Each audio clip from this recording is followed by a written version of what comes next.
Hi friends, welcome back to creative hands. ഇന്ന് നമ്മൾ ക്രാഫ്റ്റിനായി എടുത്തിരിക്കുന്നത് ഇതുപോലത്തെ കക്കയുടെ തോടാണ്. ഇത് ഏകദേശം നല്ല വലിപ്പമുള്ള കക്കയുടെ തോടാണ്. എനിക്ക് ഒരാൾ തന്നിട്ടുള്ളതാണ്.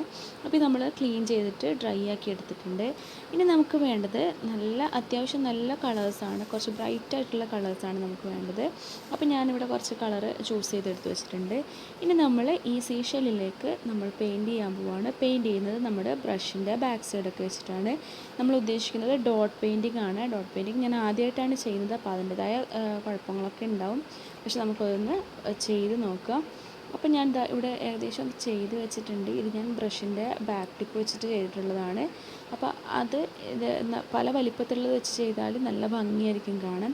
അപ്പോൾ ആദ്യം തന്നെ ഞാൻ ബേസ് കോട്ടായിട്ട് ബ്രൗണാണ് കൊടുത്തത്, ലൈറ്റ് ബ്രൗൺ കൊടുത്തിട്ട് അതിനുശേഷം ഇതുപോലെ ബ്രഷിൻ്റെ ബാക്ക് സൈഡിൽ പെയിൻറ്റിൽ ബാക്ക് സൈഡ് ഡിപ്പ് ചെയ്തിട്ട് ഇങ്ങനെ തൊട്ട് കൊടുക്കുകയാണ് ചെയ്തത്.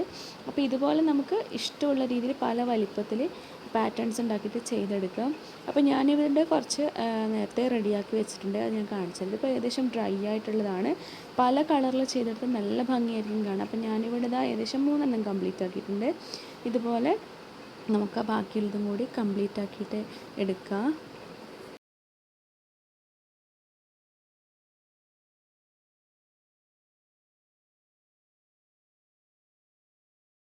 ഓക്കെ, ഇതൊക്കെ റെഡി ആയതിനു ശേഷം നമ്മളൊരു ബേസ് റെഡിയാക്കാൻ പോവുകയാണ്. ഇത് ഇവിടുത്തെ ഒരു പഴയ മേശയുടെ അടിയിൽ നിന്ന് ഇളകി വന്നിട്ടുള്ളൊരു മരത്തിൻ്റെ ഒരു നേരെ ഒരു ഷീറ്റ് പോലെയുള്ളതാണ്. ഇത് ഞാൻ ഈ കാർഡ്ബോർഡ് പീസിലേക്ക് ഒന്ന് ഒട്ടിച്ചു കൊടുക്കുന്നുണ്ട്.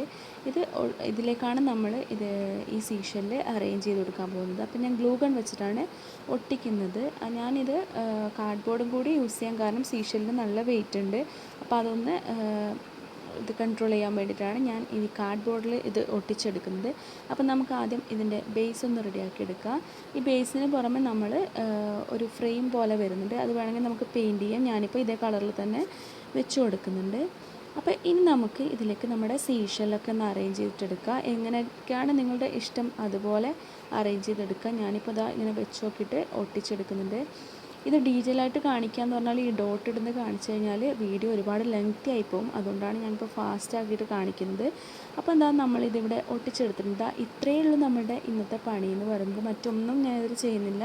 ഇതിങ്ങനെ ജസ്റ്റ് അറേഞ്ച് ചെയ്തിട്ട് ഒട്ടിച്ചു കൊടുത്തത് മാത്രമാണ്. നമ്മൾ വാർണിഷും കൂടി അപ്ലൈ ചെയ്താൽ നല്ലൊരു ഗ്ലേസിങ്ങും കൂടി കിട്ടുന്നതായിരിക്കും. അപ്പോൾ എല്ലാവരും നല്ല വലിപ്പമുള്ള സീഷെൽസൊക്കെ കിട്ടും. വലിപ്പമുള്ളത് വേണ്ട, ചെറുതായാലും ഇതുപോലെയൊക്കെ ചെയ്ത് നോക്കുക. ഡിഫറെൻറ്റ് പാറ്റേൺസിലൊക്കെ ചെയ്ത് വെച്ചാൽ നല്ല ഭംഗിയാണ് കാണാൻ. ഇതാണ് നമ്മുടെ ഇന്നത്തെ സിമ്പിൾ വാൾ ഡെക്കർ. എല്ലാവരും ട്രൈ ചെയ്ത് നോക്കുക. വീഡിയോ ഇഷ്ടപ്പെട്ടാൽ എന്നും പറയുന്ന പോലെ ലൈക്ക് ചെയ്യുക, ഷെയർ ചെയ്യുക, കമൻറ്റ് ചെയ്യുക.